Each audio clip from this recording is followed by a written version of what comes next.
की बात का ये 12वां एपिसोड है और इस हिसाब से देखें तो 1 साल बीत गया। पिछले वर्ष 3 अक्टूबर को पहली बार मुझे मन की बात करने का सौभाग्य मिला था। मन की बात 1 वर्ष, अनेक बातें। मैं नहीं जानता हूं कि आपने क्या पाया, लेकिन मैं इतना जरूर कह सकता हूं, मैंने बहुत कुछ पाया। लोकतंत्र में जनशक्ति का अपार महत्व है। मेरे जीवन में एक मूलभूत सोच रही है और उसके कारण जनशक्ति पर मेरा अपार विश्वास रहा है। लेकिन मन की बात ने मुझे जो सिखाया, जो समझाया, जो जाना, जो अनुभव किया, उससे मैं कह सकता हूं कि हम सोचते हैं उससे भी ज्यादा जनशक्ति अपरंपार होती है। हमारे पूर्वज कहा करते थे कि जनता जनार्दन ये ईश्वर का ही अंश होता है। मैं मन की बात के मेरे अनुभवों से कह सकता हूं कि हमारे उस पूर्वजों की सोच में एक बहुत बड़ी शक्ति है, बहुत बड़ी सच्चाई है, क्योंकि मैंने ये अनुभव किया है। मन की बात के लिए मैं लोगों से सुझाव मांगता था और शायद हर बार 2 या 4 सुझाव को ही हाथ लगा पाता था, लेकिन लाखों की तादाद में लोग सक्रिय होकर के मुझे सुझाव देते रहते थे। ये अपने आप में एक बहुत बड़ी शक्ति है। वरना प्रधानमंत्री को संदेश दिया, mygov.in पर लिख दिया, चिट्ठी भेज दी, लेकिन एक बार भी हमारा मौका नहीं मिला तो कोई भी व्यक्ति निराश हो सकता है। लेकिन मुझे ऐसा नहीं लगा। हाँ, मुझे इन लाखों पत्रों ने एक बहुत बड़ा पाठ भी पढ़ाया। सरकार के अनेक बारीक कठिनाइयों के विषय में मुझे जानकारी मिलती रही और मैं आकाशवाणी को भी अभिनंदन करता हूं कि उन्होंने इन सुझावों को सिर्फ एक कागज नहीं माना, एक जन सामान्य की आकांक्षा माना। उन्होंने इसके बाद कार्यक्रम किए, सरकार के भिन्न भिन्न विभागों को आकाशवाणी में बुलाया और जनता जनार्दन ने जो बातें कही थी उनके सामने रखी, कुछ बातों का निराकरण करने का प्रयास किया। सरकार के भी हमारे भिन्न भिन्न विभागों ने लोगों के इन पत्रों का एनालिसिस किया और वो कौन सी बातें हैं कि जो पॉलिसी मैटर हैं, वो कौन सी बातें हैं जो पर्सन के कारण परेशानी है, वो कौन सी बातें हैं जो सरकार के ध्यान में ही नहीं है। बहुत सी बातें ग्रास रूट लेवल से सरकार के पास आने लगी। और ये बात सही है कि गवर्नेंस का एक मूलभूत सिद्धांत है कि जानकारी नीचे से ऊपर की तरफ जानी चाहिए और मार्गदर्शन ऊपर से नीचे की तरफ जाना चाहिए। ये जानकारियों का स्रोत मन की बात बन जाएगा, ये कहाँ सोचा था किसने, लेकिन ये हो गया। और उसी प्रकार से मन की बात ने समाज शक्ति की अभिव्यक्ति का एक अवसर बना दिया। मैंने एक दिन ऐसे ही कह दिया था कि सेल्फी विद डॉटर, और सारी दुनिया अचरज हो गई। शायद दुनिया के सभी देशों से किसी न किसी ने लाखों की तादाद में सेल्फी विद डॉटर, और बेटी को क्या गरिमा मिल गई। और जब वो सेल्फी विद डॉटर करता था तब अपनी बेटी का तो हौसला बुलंद करता था, लेकिन अपने भीतर भी एक कमिटमेंट पैदा करता था। जब लोग देखते थे उनको भी लगता था कि बेटियों के प्रति उदासीनता अब छोड़नी होगी। एक साइलेंट रिवॉल्यूशन था। भारत के टूरिज्म को ध्यान में रखते हुए मैंने ऐसे ही नागरिकों को कहा था, इनक्रेडिबल इंडिया, कि भाई आप भी तो जाते हो, चाहे कोई अच्छी तस्वीर है तो भेज देना, मैं देखूंगा। यूं ही हल्की फुल्की बात की थी, लेकिन क्या बड़ा गजब हो गया। लाखों की तादाद में हिंदुस्तान के हर कोने की ऐसी ऐसी तस्वीरें लोगों ने भेजी। शायद भारत सरकार के टूरिज्म ने, राज्य सरकार के टूरिज्म डिपार्टमेंट ने कभी सोचा भी नहीं होगा कि हमारे पास ऐसी ऐसी विरासतें हैं। एक प्लेटफॉर्म पर सब चीजें आई और सरकार का 1 रुपया खर्च नहीं हुआ। लोगों ने काम को बढ़ा दिया। मुझे खुशी तो तब हुई कि पिछले अक्टूबर महीने के पहले मेरी ये पहली मन की बात थी, तो मैंने गांधी जयंती का उल्लेख किया था और लोगों को ऐसे ही मैंने प्रार्थना की थी कि 2 अक्टूबर महात्मा गांधी की जयंती हम मना रहे हैं। एक समय था खादी फॉर नेशन, क्या समय का तकाजा नहीं है कि खादी फॉर फैशन? और लोगों को मैंने आग्रह किया था कि आप खादी खरीदिए, थोड़ा बहुत कीजिए। आज मैं बड़े संतोष के साथ कहता हूं कि पिछले 1 वर्ष में करीब करीब खादी की बिक्री डबल हुई है। अब ये कोई सरकारी एडवर्टाइजमेंट से नहीं हुआ है, अरबों खरबों रुपया खर्च करके नहीं हुआ है। जनशक्ति का एक एहसास, एक अनुभूति।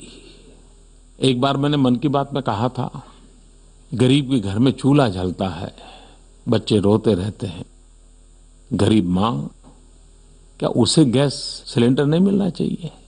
और मैंने संपन्न लोगों से प्रार्थना की थी कि आप सब्सिडी सरेंडर नहीं कर सकते क्या? सोचिए।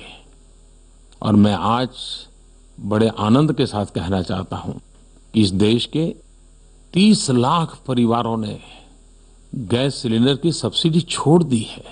और ये अमीर लोग नहीं हैं। एक टीवी चैनल पे मैंने देखा था कि एक रिटायर्ड टीचर, विधवा महिला, वो कतार में खड़ी थी सब्सिडी छोड़ने के लिए। समाज के सामान्य जन भी, मध्यम वर्ग, निम्न मध्यम वर्ग, जिनके लिए सब्सिडी छोड़ना मुश्किल काम है, लेकिन ऐसे लोगों ने छोड़ा। क्या ये साइलेंट रिवॉल्यूशन नहीं है? क्या ये जनशक्ति के दर्शन नहीं है? सरकारों ने भी सबक सीखना होगा कि हमारी सरकारी चौखट में जो काम होता है, उस चौखट के बाहर एक बहुत बड़ी जनशक्ति का एक सामर्थ्यवान, ऊर्जावान और संकल्पवान समाज है। सरकारें जितनी समाज से जुड़ करके चलती हैं, उतनी ज्यादा समाज में परिवर्तन के लिए एक अच्छी कैटलिक एजेंट का रूप में काम कर सकती है। मन की बात में मुझे सब जिन चीजों में मेरा भरोसा था, लेकिन आज वो विश्वास में पलट गया, श्रद्धा में पलट गया। और मैं इसलिए आज मन की बात के माध्यम से फिर एक बार जनशक्ति को शत शत वंदन करना चाहता हूं, नमन करना चाहता हूं। हर छोटी बात को अपनी बना ली और देश की भलाई के लिए अपने आप को जोड़ने का प्रयास किया। इससे बड़ा संतोष क्या हो सकता है? मन की बात में इस बार मैंने एक नया प्रयोग करने के लिए सोचा। मैंने देश के नागरिकों से प्रार्थना की थी कि आप टेलीफोन करके अपने सवाल, अपने सुझाव दर्ज करवाइए। मैं मन की बात में उस पर ध्यान दूंगा। मुझे खुशी है कि देश में से करीब 55,000 से ज्यादा फोन कॉल्स आए, चाहे सियाचिन हो, चाहे कच्छ हो या कामरूप हो, चाहे कश्मीर हो या कन्याकुमारी हो। हिंदुस्तान का कोई भूभाग ऐसा नहीं होगा जहां से लोगों ने फोन कॉल्स न किए हो। ये अपने आप में एक सुखद अनुभव है। सभी उम्र के लोगों ने संदेश दिए हैं। कुछ तो संदेश मैंने खुद ने सुनना भी पसंद किया, मुझे अच्छा लगा। बाकियों पर मेरी टीम काम कर रही है। आपने भले 1 मिनट 2 मिनट लगाए होंगे, लेकिन मेरे लिए आपका फोन कॉल, आपका संदेश बहुत महत्वपूर्ण है। पूरी सरकार आपके सुझावों पर जरूर काम करेगी। लेकिन एक बात मेरे लिए आश्चर्य की रही और आनंद की रही। वैसे ऐसा लगता है कि जैसे चारों तरफ नेगेटिविटी है, नकारात्मकता है, लेकिन मेरा अनुभव अलग रहा। इन 55,000 लोगों ने अपने तरीके से अपनी बात बतानी थी, बेरोक टोक था, कुछ भी कह सकते थे। लेकिन मैं हैरान हूं, सारी बातें ऐसी थी जैसे मन की बात की छाया में हो, पूरी तरह सकारात्मक, सुझावात्मक, सृजनात्मक। यानी देखिए, देश का सामान्य नागरिक भी सकारात्मक सोच लेकर के चल रहा है। ये तो कितनी बड़ी पूंजी है देश की। शायद 1% 2% ऐसे फोन हो सकते हैं कि जिसमें कोई गंभीर प्रकार की शिकायत का माहौल हो, वरना 90% से भी ज्यादा एक ऊर्जा भरने वाले, आनंद देने वाली बातें लोगों ने कही है। एक बात और ध्यान में मेरे आई, खास करके स्पेशली एबल्ड, उसमें भी खास करके दृष्टिहीन अपने स्वजन, उनके काफी फोन आए हैं। लेकिन उसका कारण ये होगा, शायद ये टीवी देख नहीं पाते, ये रेडियो जरूर सुनते होंगे। दृष्टिहीन लोगों के लिए रेडियो कितना बड़ा महत्वपूर्ण होगा, वो मुझे इस बात से ध्यान में आया है। एक नया पहलू मैं देख रहा हूँ और इतनी अच्छी अच्छी बातें बताई हैं इन लोगों ने, और सरकार को भी संवेदनशील बनाने के लिए काफी है। मुझे अलवर राजस्थान से पवन आचार्य ने एक संदेश दिया है। मैं मानता हूं पवन आचार्य की बात पूरे देश को सुननी चाहिए और पूरे देश ने माननी चाहिए। देखिए वो क्या कहना चाहते हैं, जरूर सुनिए। मेरा नाम पवन आचार्य है और मैं अलवर राजस्थान से बिलोंग करता हूं। मेरा मैसेज प्रधानमंत्री श्री नरेंद्र मोदी जी से ये है कि कृपया आप इस बार मन की बात में पूरे भारत देश की जनता से आह्वान करें कि दिवाली पर वो अधिक से अधिक मिट्टी के दियों का उपयोग करें। इससे पर्यावरण का तो लाभ होगा ही होगा और हजारों कुम्हार भाइयों को रोजगार का अवसर मिलेगा। धन्यवाद। पवन, मुझे विश्वास है कि पवन की तरह आपकी ये भावना हिंदुस्तान के हर कोने में जरूर पहुंच जाएगी, फैल जाएगी। अच्छा सुझाव दिया है और मिट्टी का तो कोई मोल ही नहीं होता है और इसलिए मिट्टी के दिए भी अनमोल होते हैं। पर्यावरण की दृष्टि से भी उसकी एक अहमियत है और दिया बनता है गरीब के घर में। छोटे छोटे लोग इस काम से अपना पेट भरते हैं और देशवासियों को मैं जरूर कहता हूँ आने वाले त्योहारों में पवन आचार्य की बात अगर हम मानेंगे तो उसका मतलब है कि दिया हमारे घर में जलेगा लेकिन रोशनी गरीब के घर में होगी। मेरे प्यारे देशवासियों, गणेश चतुर्थी के दिन मुझे सेना के जवानों के साथ 2-3 घंटे बिताने का अवसर मिला। जल, थल और नभ सुरक्षा करने वाले हमारी जल सेना हो, थल सेना हो या वायु सेना हो, आर्मी, एयरफोर्स, नेवी, 1965 का जो युद्ध हुआ था पाकिस्तान के साथ, उसको 50 वर्ष पूर्ण हुए उसके निमित्त दिल्ली में इंडिया गेट के पास एक शौर्यांजलि प्रदर्शनी की रचना की है। मैं उसे चाव से देखता रहा। गया था तो आधे घंटे के लिए, लेकिन जब निकला तब 2.5 घंटे हो गए और फिर भी कुछ अधूरा रह गया। क्या कुछ वहां नहीं था, पूरा इतिहास जिंदा करके रख दिया है। एस्थेटिक दृष्टि से देखे तो भी उत्तम है, इतिहास की दृष्टि से देखें तो बड़ा एजुकेटिव है और जीवन में प्रेरणा के लिए देखें तो शायद मातृभूमि की सेवा करने के लिए इससे बड़ी कोई प्रेरणा नहीं हो सकती है। युद्ध के जिन प्राउड मोमेंट्स और हमारे सेनानियों के अदम्य साहस और बलिदान के बारे में हम सब सुनते रहते थे। उस समय तो इतना फोटोग्राफ भी अवेलेबल नहीं थे, इतनी वीडियोग्राफी भी नहीं होती थी। इस प्रदर्शनी के माध्यम से उसकी अनुभूति होती है। लड़ाई हाजी पीर की हो, असल उत्तर की हो, चाविंदा की लड़ाई हो और हाजीपुर पास के जीत के दृश्यों को देखें तो रोमांच होता है और अपने सेना के जवानों के प्रति गर्व होता है। मुझे उन वीर परिवारों से भी मिलना हुआ, उन बलिदानी परिवारों से मिलना हुआ और युद्ध में जिन लोगों ने हिस्सा लिया था वे भी अब जीवन के उत्तर कालखंड में है, वे भी पहुंचे थे और जब उनसे हाथ मिला रहा था तो लग रहा था कि क्या ऊर्जा है, एक प्रेरणा देता था। अगर आप इतिहास बनाना चाहते हैं तो इतिहास की बारीकियों को जानना समझना जरूरी होता है। इतिहास हमें अपनी जड़ों से जोड़ता है। इतिहास से अगर नाता छूट जाता है तो इतिहास बनाने की संभावनाओं को भी पूर्ण विराम लग जाता है। इस शौर्य प्रदर्शनी के माध्यम से इतिहास की अनुभूति होती है, इतिहास की जानकारी होती है और नए इतिहास बनाने की प्रेरणा के बीज भी बोए जा सकते हैं। मैं आपको, आपके परिवारजनों को, अगर आप दिल्ली के आसपास हैं, शायद प्रदर्शनी अभी कुछ दिन चलने वाली है, आप जरूर देखना और जल्दबाजी मत करना मेरी तरह। मैं तो 2-2.5 घंटे में वापस आ गया, लेकिन आपको तो 3-4 घंटे जरूर लग जाएंगे। जरूर देखिए। लोकतंत्र की ताकत देखिए। एक छोटे बालक ने प्रधानमंत्री को आदेश किया है, लेकिन वो बालक जल्दबाजी में अपना नाम बताना भूल गया है, तो मेरे पास उसका नाम तो है नहीं, लेकिन उसकी बात प्रधानमंत्री को तो गौर करने जैसी है ही है, लेकिन हम सभी देशवासियों को गौर करने जैसी है। सुनिए बालक हमें क्या कह रहा है। प्रधानमंत्री मोदी जी, मैं आपको कहना चाहता हूँ कि जो आपने स्वच्छता अभियान चलाया है उसके लिए आप हर जगह, हर गली में डस्टबिन लगवाएं। इस बालक ने सही कहा है। हमें स्वच्छता एक स्वभाव भी बनाना चाहिए और स्वच्छता के लिए व्यवस्थाएं भी बनानी चाहिए। मुझे इस बालक के संदेश से एक बहुत बड़ा संतोष मिला।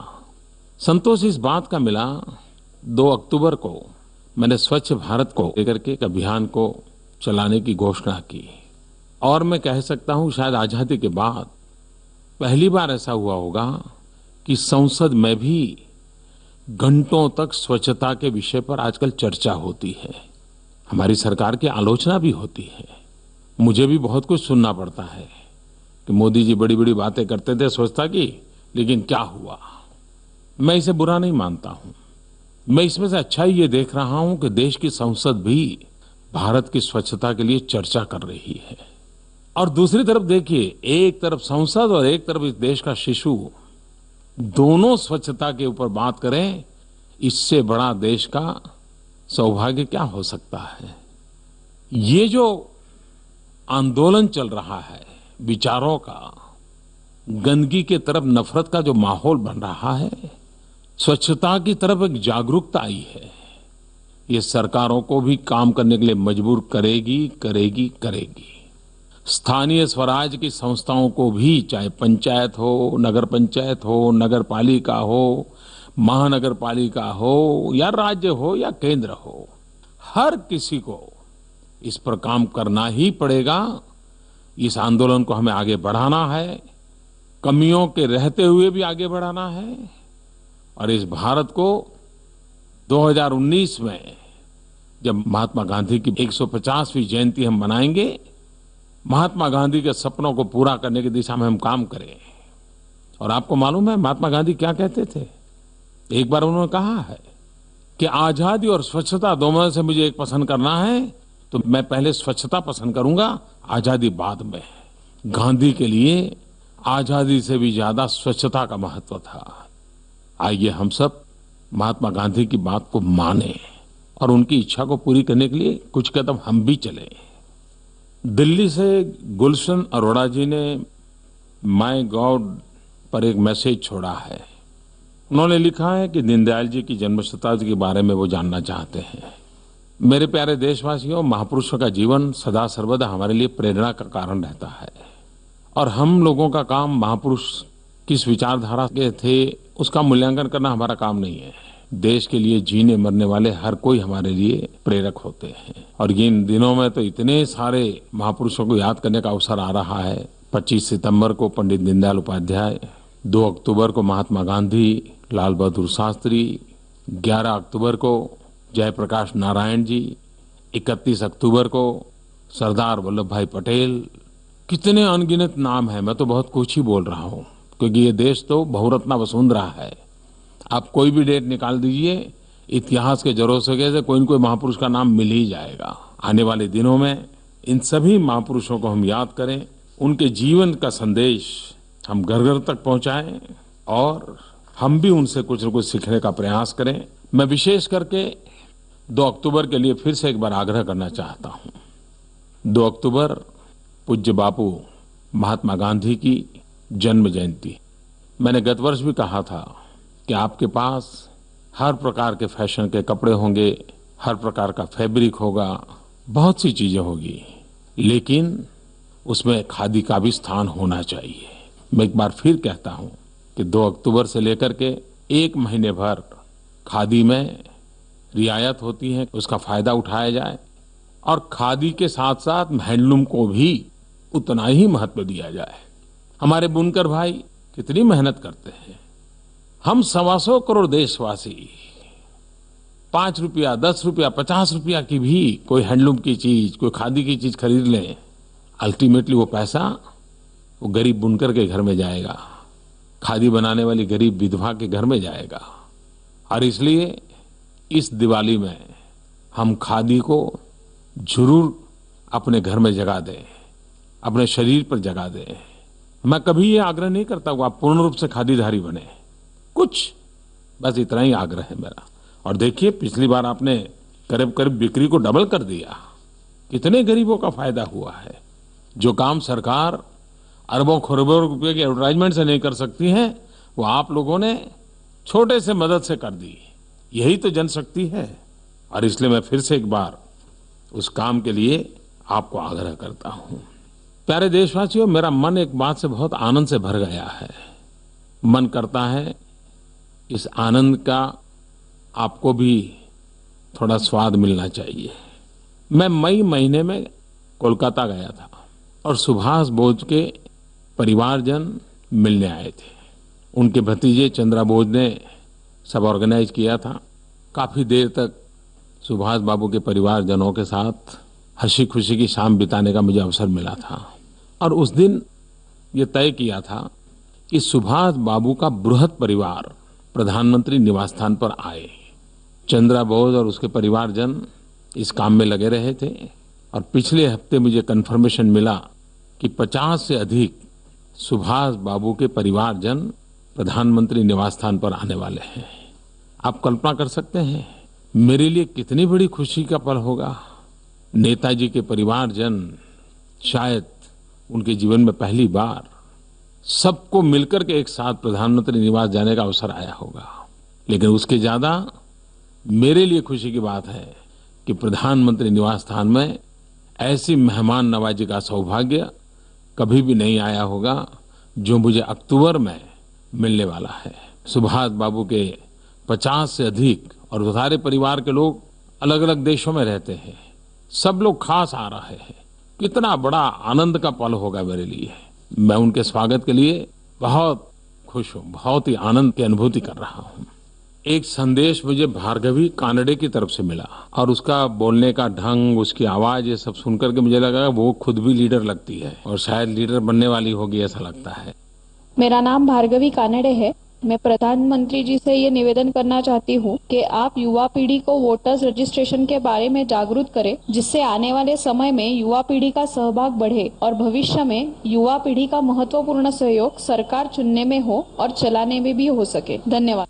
भार्गवी ने कहा है कि मतदाता सूची में नाम रजिस्टर करवाने की बात और मतदान करने की बात।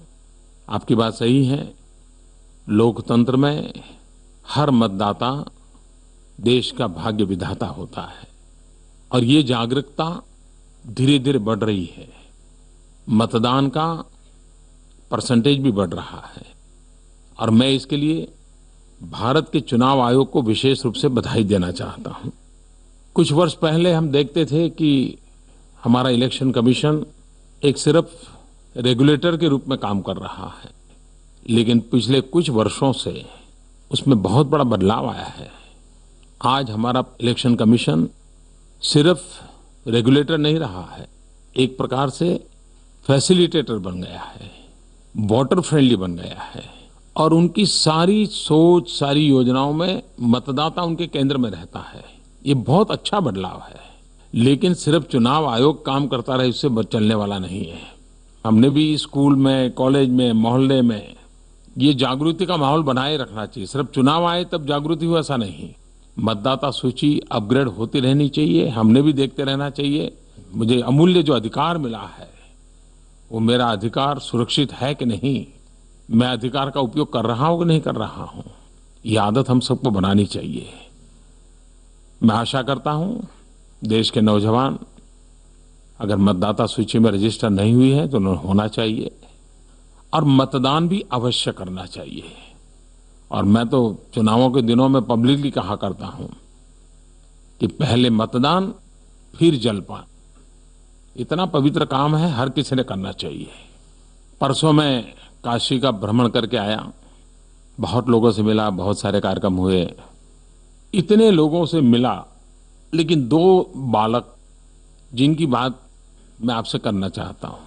एक मुझे क्षितिज पांडे करके 7वीं कक्षा का छात्र मिला। बनारस हिंदू विश्वविद्यालय में, केंद्रीय विद्यालय में वो 7वीं कक्षा में पढ़ता है। वैसे है बड़ा तेज तर्रार, उसका कॉन्फिडेंस लेवल भी बड़ा गजब है। लेकिन इतनी छोटी आयु में फिजिक्स के अनुसंधान में उसकी रुचि मैंने देखी।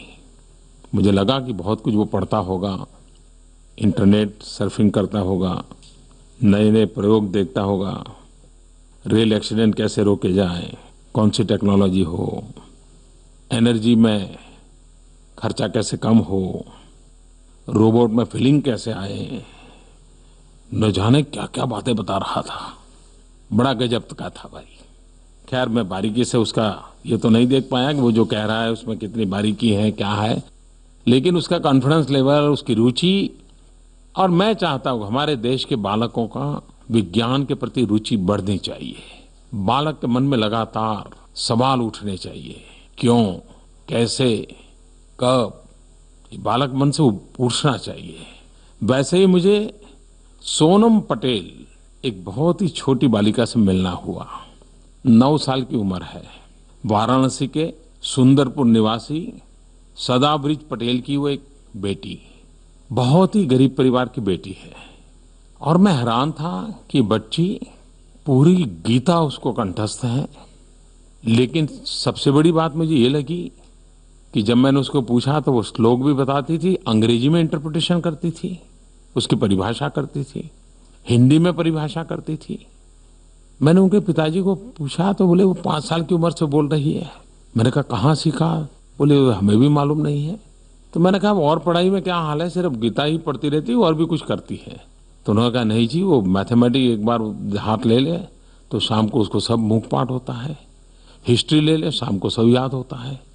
बोले हम लोगों के लिए भी आश्चर्य है पूरे परिवार में कि कैसे उसके अंदर है। मैं सचमुच में बड़ा प्रभावित था। कभी कुछ बच्चों को सेलिब्रिटी का शौक हो जाता है, ऐसा ही सोनम में कुछ नहीं था। अपने आप में उसको ईश्वर ने कोई शक्ति जरूर दी है, ऐसा लग रहा था मुझे। खैर इन दोनों बच्चे मेरी काशी यात्रा में एक विशेष मेरी मुलाकात थी, तो मुझे लगा आपसे भी बता दूं। टीवी पर जो आप देखते हैं, अखबारों में पढ़ते हैं, उसके सिवाय भी बहुत सारे काम हम करते हैं और कभी कभी ऐसे कामों का कुछ आनंद भी आता है। वैसे ही इन 2 बालकों के साथ मेरी बातचीत मेरे लिए यादगार थी। मैंने देखा है कि मन की बात में कुछ लोग मेरे लिए काफी कुछ काम लेकर के आते हैं। देखिए हरियाणा के संदीप क्या कह रहे हैं। संदीप हरियाणा सर, मैं चाहता हूं कि आप जो मन की बात ये महीने में एक बार करते हैं, आपको वीकली करनी चाहिए, क्योंकि आपकी बातों से काफी प्रेरणा मिलती है। संदीप जी आप क्या क्या करवाओगे मेरे पास? महीने में एक बार करने के लिए भी मुझे इतनी मशक्कत करनी पड़ती है, समय का इतना एडजस्ट करना पड़ता है। कभी कभी तो हमारी आकाशवाणी के सारे हमारे साथियों को आधा आधा पौने पौना घंटा मेरा इंतजार करके बैठे रहना पड़ता है। लेकिन मैं आपकी भावना का आदर करता हूँ, आपके सुझाव के लिए मैं आपका आभारी हूँ। अभी तो 1 महीने वाला ही ठीक है, मन की बात का एक प्रकार से 1 साल पूरा हुआ है। आप जानते हैं सुभाष बाबू रेडियो का कितना उपयोग करते थे। जर्मनी उन्होंने से अपना रेडियो शुरू किया था और हिंदुस्तान के नागरिकों को आजादी के आंदोलन के संबंध में वो लगातार रेडियो के माध्यम से बताते रहते थे। आजाद हिंद रेडियो की शुरुआत एक वीकली न्यूज बुलेटिन से उन्होंने की थी। अंग्रेजी, हिंदी, बंगाली, मराठी, पंजाबी, पश्तो, उर्दू सभी भाषाओं में ये रेडियो वो चलाते थे। मुझे भी अब आकाशवाणी पर मन की बात करते करते अब 1 साल हो गया है। मेरे मन की बात आपके कारण सच्चे अर्थ में आपके मन की बात बन गई है। आपकी बातें सुनता हूँ, आपके लिए सोचता हूँ, आपके सुझाव देखता हूँ, उसी से मेरे विचारों की एक दौड़ शुरू हो जाती है जो आकाशवाणी के माध्यम से आपके पास पहुँचती है। बोलता मैं हूँ लेकिन बात आपकी होती है और यही तो मेरा संतोष है। अगले महीने मन की बात के लिए फिर से मिलेंगे। आपके सुझाव मिलते रहें। आपके सुझावों से सरकार को भी लाभ होता है, सुधार की शुरुआत होती है। आपका योगदान मेरे लिए बहुमूल्य है, अनमोल है। फिर एक बार आप सबको बहुत बहुत शुभकामनाएं। धन्यवाद।